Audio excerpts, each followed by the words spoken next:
What's up, dirt people? Thanks for watching. Thanks for coming back. More 420 Motors news with a grain of salt, of course. All this is anecdotal, just our experience. We were able to follow one of the trucker convoys for one of the states all the way to Texas, and we had to turn back because we have to work, and my wife has employees. So, I mean, we're both crazy. We jumped in the RV and wanted to come out here and record it and show you guys what we got. Also, this isn't just about the People's Convoy. It's about the Freedom Convoy and all other future convoys as well. It's also about the evolution of the protests, how we got here, cautionary tales, and what to look out for. But most importantly, it's an amateur history lesson of what the convoy can do for all American independent business owners. So let's get on with it. The Honk heard round the world, the Truckers Convoy documentary, brought to you by 420 Motors. So me and the wife packed up the animals and we got in the RV and we hauled butt Thursday after work, and we got to Lupton, Arizona at 10:30. We met the convoy. It was kind of hard. I mean, for security reasons, they're not posting their routes. Not clearly, not drop pins. But we found them. I know what I'm doing thanks to the history of this channel, and I'm a trucker. They had tow trucks and everything, so no one got left behind. And so this was Friday morning already as we took off, and yeah, they had police support. Every bridge, as it got closer and closer, just got more and more and more support. So this movement is growing. This is the People's Convoy, by the way. The Freedom Convoy, we have friends on there. They left Friday, but logistically it didn't work. We had to just run and meet with these people, and I wanted to check them out because I know those people at the Freedom Convoy. I didn't know the People's Convoy. I wanted to, you hear all kinds of stuff, and this is why I'm bringing you guys along. I'll let you know what we found. Is it fake? Has it been infiltrated? Is it legit? How big is it really? How small is it?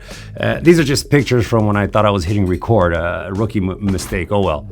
But more importantly than what we thought about the convoy, our last convoy footage, it was just a small one. We're not going to do a lot of these, by the way. I noticed we got a lot of subscribers, and I mean, the convoys are going to end eventually, hopefully. So this is primarily an off-roading channel. Somebody wrote, it was C10 Syndicate. He wrote on a comment a story I'd never heard before. It was about the original trucker protest on December 3rd, 1973. So I looked it up, and this is what I found, and I want to make this video about this. It was a driver from Kansas named J.W. Edwards. He parked his truck on Interstate I-80 in Pennsylvania, and his now famous handle is River Rat. He just got on the CB radio and hollered, and he single-handedly, without any planning, threw a wrench into the entire OPEC, Israeli support, national speed limit, oil rationing, foreign policy argument. All of it, not some niche thing, and it had consequences to learn from, to avoid. It enacted congressional action that still affects us today. As far as today's convoy goes, it's going to vary state by state. There's a lot of people like us that can't go the whole way, so they'll just show support from one state to, so it'll look big and then it'll get small, but it is expanding state to state. It's just growing up, and they're doing a good job. The organizers, they're calling ahead. You saw the police, there's police support. I mean, they're not supporting this, but they're doing everything they can to work together to make sure the cities don't get clogged. And speaking of that, the first 25% of the trip, because the convoy's tight together when they take off, it took us about an hour to 2 hours to get through all the traffic. We got ahead to get this shot that you're seeing now. So that took a while. After that, it starts thinning out as people get bathrooms, whatever, and then it's not as disruptive. It gets longer and longer and longer as the day goes on, and then it consolidates at the end. But the morning is a little tough on the cities. And speaking of being tough on the cities, back to the 73 protest. Like I said, there's a lot in common here. We all remember the pictures, right? Back then at the gas stations, long lines, all that's the rationing. So imagine as a trucker trying to fuel up and make your deliveries. You're not going to make it on time, let alone make a profit, because while all this was going on, the shortage, whatever, OPEC was making us pay for our support for Israel. Also, while all this was going on, there was proposals for a nationwide speed limit for truckers at 55 miles an hour, making it impossible to make your appointments or balance your checkbook. So Edward didn't flinch. He rode on fumes till his truck died. Then he got on his radio, stated his protest of circumstances, and the reply was crazy. Hundreds of truckers showed up at his location. They parked his truck in support, and they blocked the I-80 for about a dozen miles in each direction. A few drivers actually became legends that day, supposedly. One driver is quoted as saying, if a man is going to be broke, he might as well go broke sitting still. And that's what they did.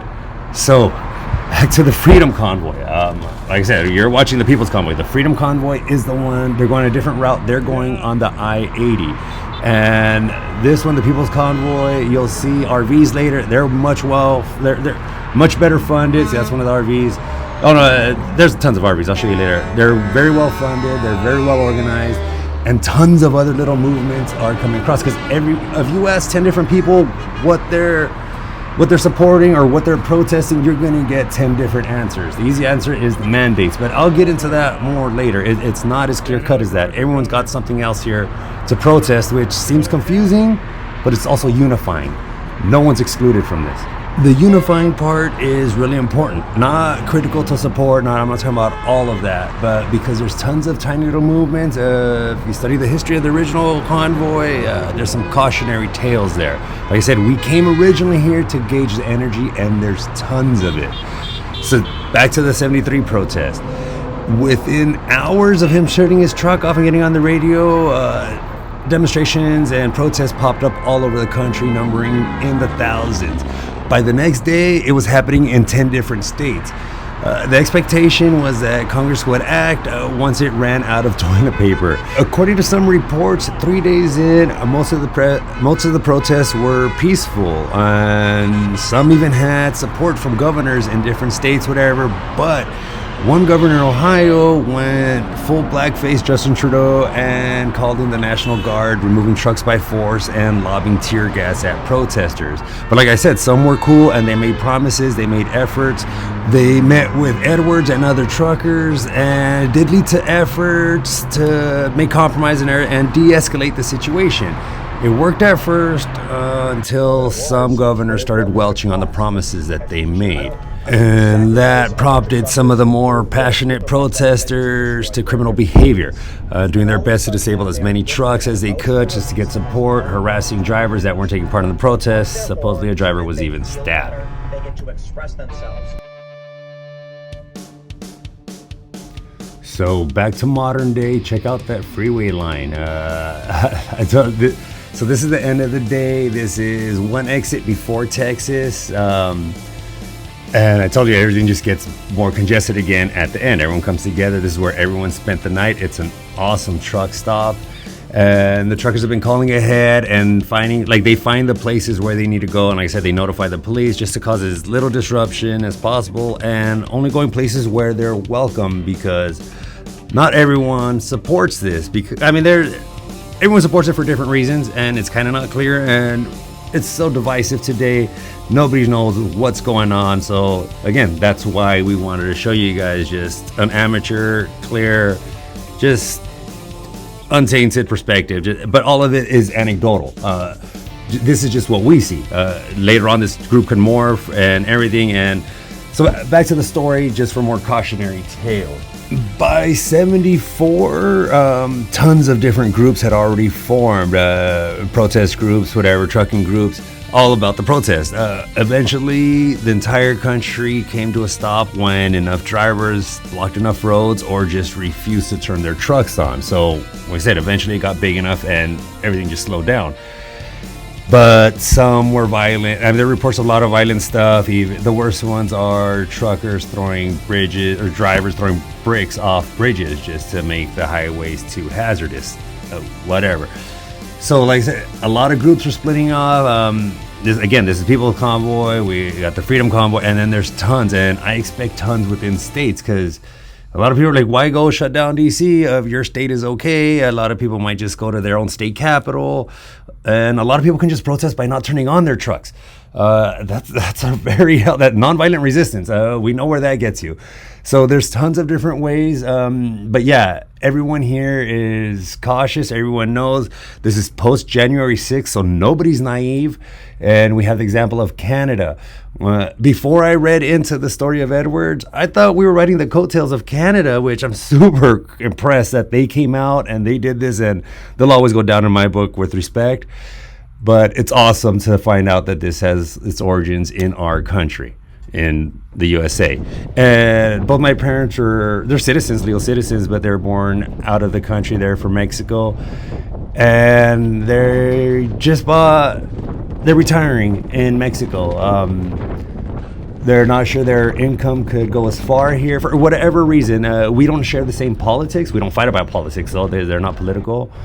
So everyone has their own reasons. They don't feel like they're making it in the state. And a lot of these people feel like that, too. The demographic of age, all that stuff. So a lot of people are protesting that, just being left out by the system. I mean, pick your political party. They've left us all behind. There's a few standouts on both sides, but no one cares about us. I mean, think of the richest person you know has more in common with the beggar on the street than the elites in this country or the top 1%. We don't matter, and that's apparent.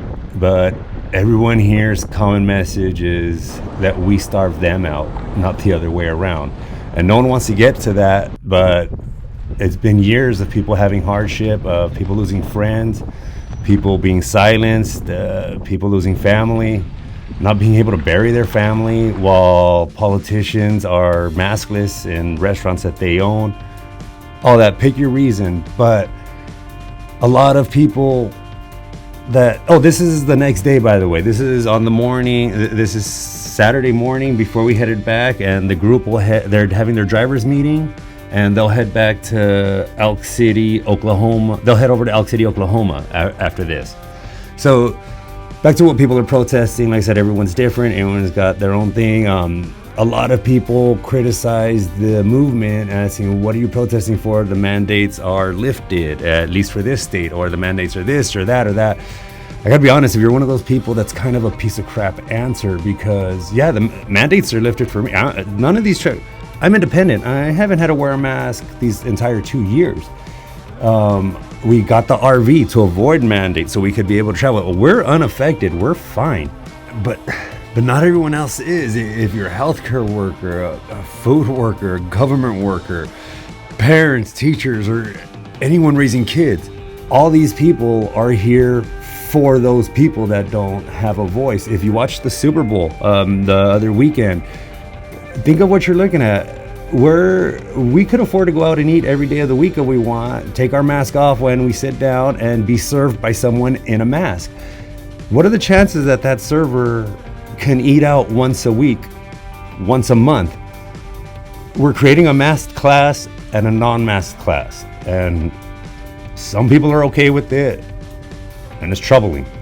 A lot of people also criticize the movement, taking away notoriety from what's going on in Ukraine.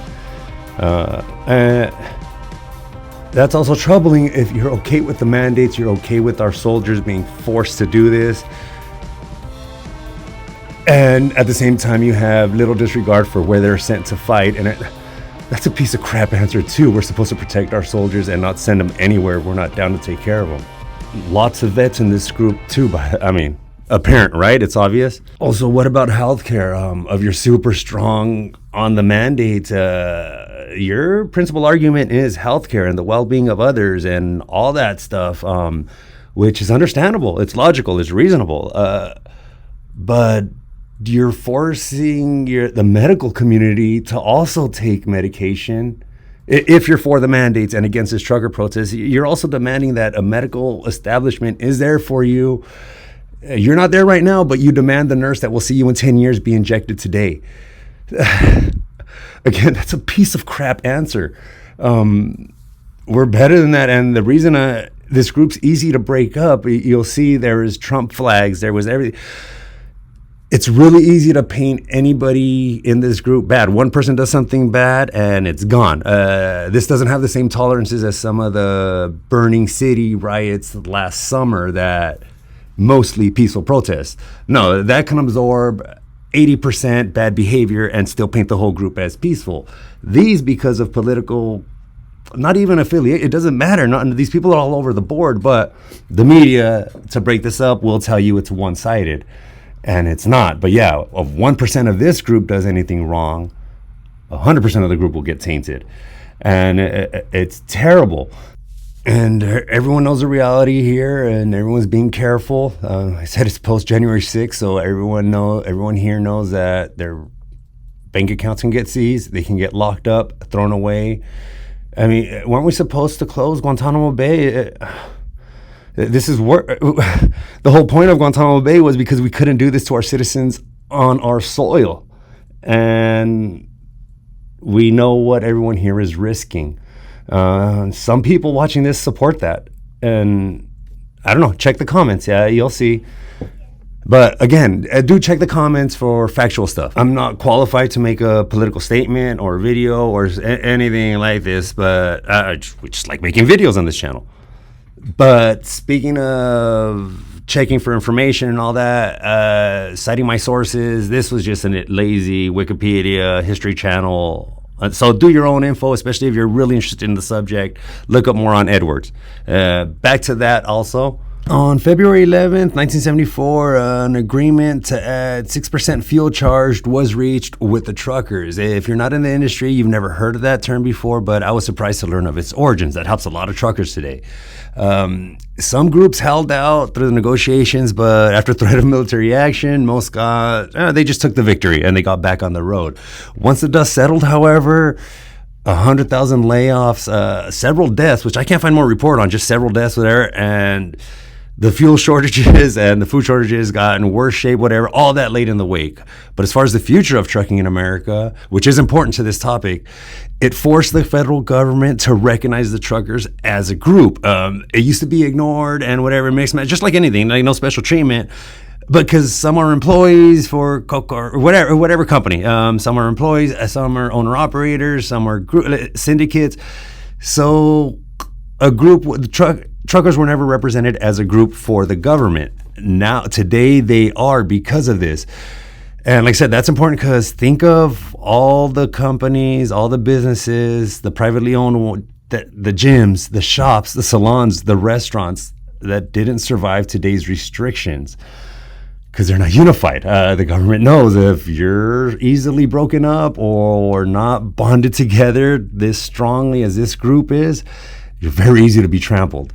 So I think a lot of us, if we really consider what we've lost, I think everyone, regardless of political affiliation, has something to demand back from our leaders. But like I said earlier, our lives fortunately have been primarily unaffected by this, besides stress and tragedy that we see and all the heartbreaking stuff. But it's been unaffected, it seems now, because of the past truckers' protest. So don't let anyone tell you this is futile or this is in vain or it's too late. Yeah, it's too late, but it can serve a purpose still if everyone here just keeps it calm, keeps it cool, all the groups, and just go and check it out. Make sure everyone holds the line, make sure no one gets out of hand, self-police, all that. We saw nothing but good people, good families, good children, everyone helping themselves, everyone helping each other out, just a lot of unity. And this is drone. I spent 2 years learning to fly these drones. It's like learning a different language. Like I said, I am a trucker. A lot of my experience leading the groups, because we only do off-road videos, I was able to catch these people and anticipate where they're at. It's hard to find.